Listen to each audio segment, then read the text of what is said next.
Lo and M. We sat From the to help audience, you. M and Lo, right, Yeah. right. How We are you? try to sit that way. It helps people. But for me, it's confusing. Although I've known Lo for a long time. You write about a subject that everybody seems to have problems with. And reading your work, I get both kind of comforted because I see, oh wait, okay, other people have problems that, well, maybe not as bad as mine, are still legitimate. And then I also get depressed because it's like, does everybody have hang-ups about sex? So what do you think? Do you think most people are in need of sexual advice and sexual help, or do most of us live happy, healthy sex lives and it's just a fringe that are contributing to your... We definitely hear from the people that need help. If you look on the search results for our site, what brings people to our site, small penis is the most common phrase that people use to find our site. Let me just throw out that question then. There's a lot of men out there with really small penises? Yeah, and really, really sad lives. Well, let me ask that question because I love the answer. It's very comforting. Are small penises okay? Absolutely. Yeah. Well, it really, when you... You don't sound like you believe that. You know what? It's all relative. It's all about the partner that you hook up with, and it's also about your abilities, your technique. Sure. Also, what is there was a story. I think it was. And you can be too big. It goes both ways, you know. You can't be too big. Yeah, yes, you can. We hear from those people too. They're really sad. Yeah, my boyfriend is too big. It hurts. We can't have sex. We can't have intercourse. We can't do it. What's your reply to something like that? Don't tell people. No. It's just be careful what you wish for. Be happy with what you have and make the most of it. Do you think that? But back to my question. Do you think most people have healthy sex lives? It depends what you mean by healthy. Well, if we say yes, then we're out of a job. So I'm going to say no. No. Well, what is a healthy sex life? Probably not mine. Oh, man. Well, you know the old adage, those who can't do, teach. No, I think if you just are communicative and you are talking with your partner and you're expressing your needs and your desires, and you know that your libidos actually sort of match up, and that and your tastes match up, then then you'll have a healthy sex life. But here's the problem. People always say that, and I'm not saying that you say what everybody else is saying, but everybody says that. They say you should talk to your partner and be honest with your partner. But everybody has insecurities. So when you say to your partner, even if you have a great relationship, and you say, you know what, I think you don't do that well, or you say it a little bit nicer than that, that person feels terrible. So how do you have an honest discussion with your partner? I hate saying the word partner. How do you have an honest discussion with the person? Don't say lover. Don't say lover. I don't want that one either. What do you say? The person you're fucking. How do you have... That works. And not make them feel bad? I mean, God, that's it.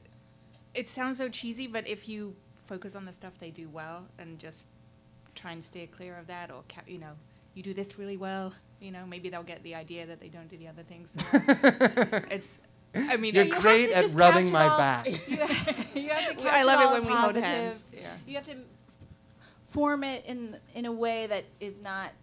That's not an insult. That's not a or as like a desire. I would love it if we did this. It would really turn me on if we did this. Or if just you did that. keep it positive. Yeah. What are the kids doing? How are they having sex now? Well, the second most popular search term that leads to our site is strap-on. So I guess that's what everyone's doing. Yeah. Which we're really, really proud of. Strap-on, center of the web. Yeah. No, but you know what? The reason why we think that it's such a popular post is that it's actually hard to find some place where you can go and talk about that intelligently and get good information on it that isn't just in a pornographic way, that isn't just really sleazy and all about titillation. I mean, and there's a lot of guys who like it, and they just want to come for reassurance that it doesn't make Guys them gay. like the strap. They like to receive. They like Really? to receive. Yeah, Does and anybody they- write in complaining that their strap-on is too Somebody small? should say ew. You don't pass judgment. That's one thing you don't do. One thing we're definitely judgmental of is cheating. Well, I mean, that's, but nothing sexually. Like, you can do anything sexually. Yeah, You as can- long as it's It's consensual legal. and safe and legal. Yes. I read on your site that somebody just discovered in the cadaver of an 83-year-old woman the Yeah. G-spot in Poland. The guy is so shady, though. Yeah, Don't Totally like that. shady. What is the G-spot? Well, actually, I mean, I've heard of it before. I mean, but- we actually think that the G-spot does exist. This particular article, this particular guy that's making the rounds right now, he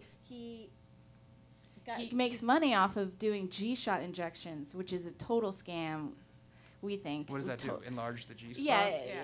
So And basically causes a lot of pain and problems. doesn't- Not a good idea. Yeah. Don't. And he Don't, doesn't do Don't that. enlarge your Don't. G-spot. No, no, Okay. no. Yeah. Because we If think there's if- one takeaway from this interview, don't go to Don't- Poland, don't go to Warsaw and get this doctor to enlarge your G-spot. No, he works out of Florida. Of Re- oh, course. okay. Yeah. No. We think the G-spot exists for some people. It's not. It might not work for every woman. Not every woman enjoys it. Some do. Some don't. For some, it might result in female ejaculation. For others, not. For some people, it might even be painful to stimulate. So, but it's like the erectile tissue that surrounds the urethra. Okay, I don't know what that is, but It's actually analogous. So when you're a fetus in the first 7 weeks of life, the tissue that turns into the prostate gland in men is what turns into the urethral sponge in women. okay. Well, And that's moving the on. G-spot. In doing research for this interview, I saw some pictures, and there were none of you guys, and then there were these women now. They don't have pubic hair. What? When did that happen? And what are your thoughts on that? Didn't that happen in the 90s? That just seems like a I've been married Yeah, for a long time. Time.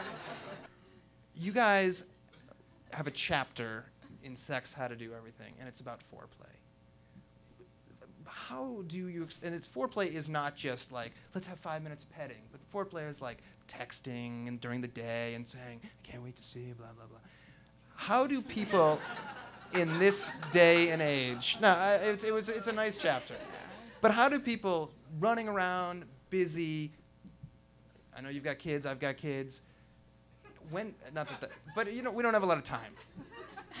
When do you have time to do foreplay? Or on the other hand, I could think of it as I have 2 months of foreplay. Little text, can you pick up milk? I got the toilet paper, and then 2 months later, it all comes to fruition. Right. What's the role of foreplay? That's my question. Well, one important thing about foreplay is I think a lot of people, when they think of foreplay, they think that it's like manual sex or oral sex for women, when that is actually sex, and that's not foreplay. That's actually stuff that women enjoy and that will get them to reach orgasm quicker. So when people refer to that kind of activity as foreplay, I think that's a mistake, and that's going to get your mind thinking, because that assumes that intercourse is the ultimate beyond all goal for hooking up, or Sure.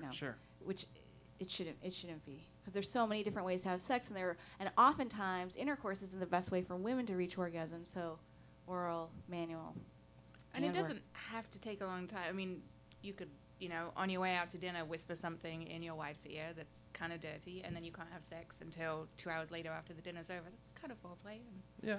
you can So say just it. say something nice to your wife. Or dirty. During the- during the- nice during and the dinner. dirty. Okay. Yeah. What do you guys think about the common rap about pornography is that it's unrealistic, most of it. It's very, very, I don't know if it's bad for women, but it's not presenting the real way women want to have sex. For men who want to fantasize, is that a problem? It's We definitely jo- what, yeah. Joe down here with my husband, we had a debate about this for the entire car ride. Really, that's a 2-hour drive. Yeah, it just ended. The car ride went like that. Yeah. So maybe Whose side were you? Which position did you take? Well, I was, we're pro pornography. We're not for censorship, but we sort of subscribe to the idea that because you can't limit anyone's fantasies. It's a slippery slope. Sure is. if you're doing it right. Stupid.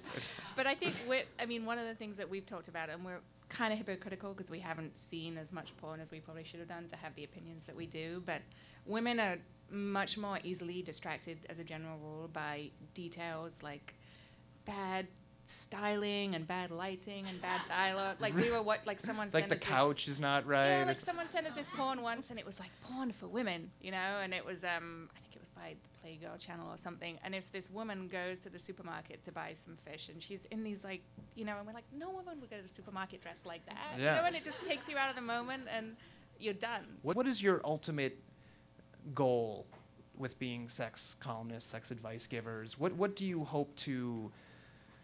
How do you hope to help people? What do you hope to help people with? Or is it just, it's fun? Well, we started working together and writing together like 13 years ago, 13.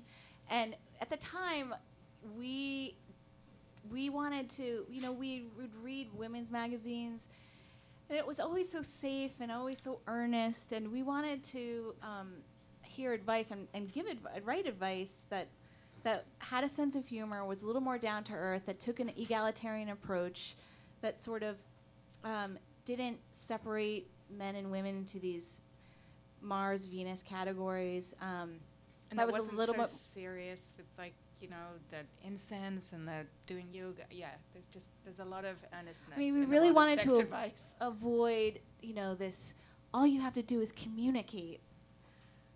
Even though we say that all the time. That's what I mean. No, we just wanted it. We wanted it to be fun and real, and have a female perspective that would be willing to talk about strap-ons. I mean, it's even like we did an article for a women's magazine, and it was on the sex secrets men want you to know, like what men really want in bed and what they're not telling you. And so we asked a ton of guys, and the number one thing they said was a pinky up the bum or a finger up the bum.